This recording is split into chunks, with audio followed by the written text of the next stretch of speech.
വീട്ടിലായതുകൊണ്ട് തന്നെ ഇന്ന് വീട്ടിലെ നാട്ടിലേക്ക് കുറച്ച് കാഴ്ചകളൊക്കെ കാണാമെന്ന് കരുതി. അങ്ങനെ രാവിലെ തന്നെ എഴുന്നേറ്റ് റംബൂട്ടാൻ്റെ അടുത്ത് പോയി പഴുത്തോ ഇല്ലയോ നോക്കും. എല്ലാ പ്രാവശ്യവും വീട്ടിലേക്ക് ചെല്ലുമ്പോൾ ഇത് തന്നെയാണ് പണി. അത് കഴിഞ്ഞ് കുറച്ച് പ്രകൃതി ഭംഗിയൊക്കെ ആസ്വദിച്ച് വീട്ടിലേക്ക് കയറി ചെന്നപ്പോഴത്തേക്കും അടുക്കളയിൽ അമ്മ നല്ല തിരക്കിലാണ്. അങ്ങനെ കുറച്ച് സമയം അമ്മയുടെ അടുത്ത് നിന്നു. പിന്നെ അവിടെ നിന്ന് പോയി പട്ടിക്കുട്ടിയുടെ അടുത്ത് ചെന്നു.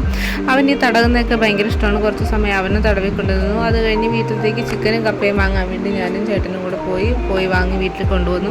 അത് കഴിഞ്ഞ് ഞാനും പാറും കേശുവും കൂടി ഞങ്ങൾ ആ വയലിലും തോട്ടിലൊക്കെ പോകാൻ വേണ്ടിയിട്ട് ഇറങ്ങി. അങ്ങനെ പോയി ആ വരമ്പിലൂടെയൊക്കെ നല്ല ഭംഗിയാണ് ഇവിടുത്തെ കാഴ്ചകൾ ആസ്വദിക്കാൻ വേണ്ടി. വരമ്പിൽ ഒത്തിരി ആളുകൾ നടന്നിട്ട് കുറേ കാലമായി. അതുകൊണ്ട് തന്നെ അവിടെ കാട് പിടിച്ച് കിടക്കുകയാണ്. പക്ഷെ നല്ല ഭംഗിയാണ് അവിടെ കാണാനും ഫോട്ടോ എടുക്കാനും. അപ്പോൾ ഈ ഒരു മഞ്ഞപ്പൂ കാണുമ്പോഴത്തേക്കും എപ്പോഴും പറിച്ച് ചെവിയിൽ വയ്ക്കുക, അത് നാട്ടിൽ ചെല്ലുമ്പോഴത്തേക്കും മസ്റ്റായിട്ടുള്ളൊരു കാര്യമാണ്.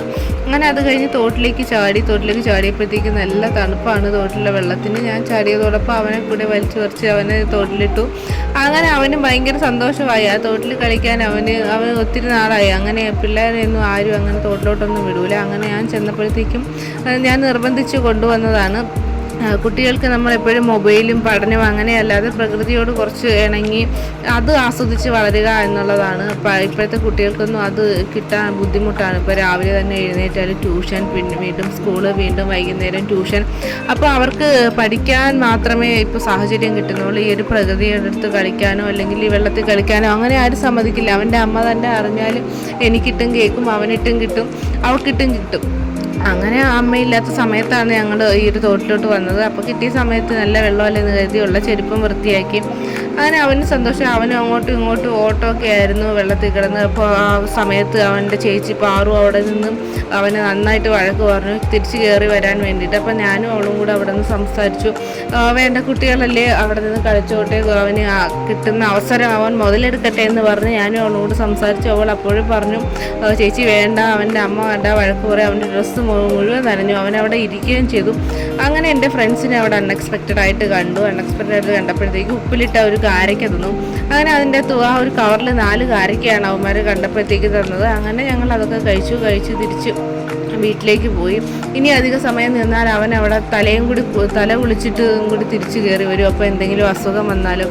അങ്ങനെ പോയ സമയത്ത് മഞ്ഞപ്പൂ കണ്ടപ്പോഴത്തേക്കും ഞാൻ നേരത്തെ പറഞ്ഞതുപോലെ തന്നെ അവൾ കുറച്ച് പ്രഹസനങ്ങളൊക്കെ അവിടെ കാണിച്ച് ഫോട്ടോ എടുക്കണമെന്നൊക്കെ പറഞ്ഞു. അപ്പോൾ എൻ്റെ ഫോണിനധികം ക്ലിയർ ഇല്ലാത്തതുകൊണ്ട് ആ ഫോട്ടോ എടുപ്പൊക്കെ നമ്മൾ അവിടെ വെച്ച് അവസാനിച്ചു.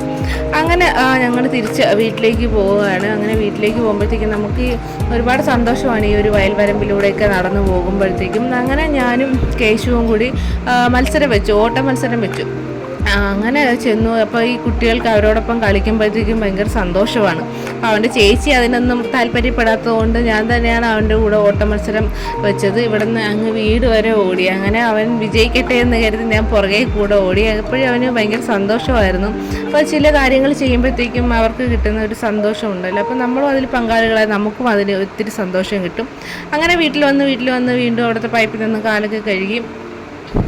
അങ്ങനെ എൻ്റെ മറ്റൊരു ഫ്രണ്ടാണ് അച്ചു. അങ്ങനെ അവളുടെ വീട്ടിൽ ചെന്നു. അവിടെയൊക്കെ കണ്ടിട്ട് ഒത്തിരി നാളായി. എല്ലാവരും അവരുടേതായിട്ടുള്ള കാര്യങ്ങളിൽ മുഴുകിയിരിക്കുന്നത് കൊണ്ട് തന്നെ നമുക്ക് കാണാൻ അധികം സമയം കിട്ടാറില്ല.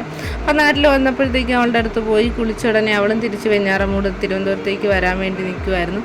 അങ്ങനെ ഞങ്ങൾ കുറച്ച് ഫോട്ടോസൊക്കെ എടുത്ത് കുറച്ച് നേരം സംസാരിച്ചൊക്കെ ഇരുന്നു. അത് കഴിഞ്ഞപ്പോഴാണ് തിരുവനന്തപുരത്തുള്ള മറ്റൊരു ഫ്രണ്ട് നാട്ടിൽ വന്നെന്ന് അറിഞ്ഞത്. അങ്ങനെ അവളെ കണ്ട് ആ ഒരു വഴി വെച്ച് അവളുടെ അടുത്ത് സംസാരിച്ചു.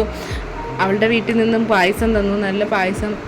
അങ്ങനെ വഴിയിൽ നിന്ന് ആ ഒരു പായസമൊക്കെ കുടിച്ചു. വീണ്ടും അവിടെ നിന്ന് അവരോട് കുറച്ച് സമയം കാര്യം പറഞ്ഞു. അങ്ങനെ ഞങ്ങൾ എല്ലാവരും കൂടി ഒരുമിച്ചാണ് തിരിച്ചു പോയത്. അപ്പോൾ ഇന്നത്തേക്ക് ഇത്രയുള്ളൂ.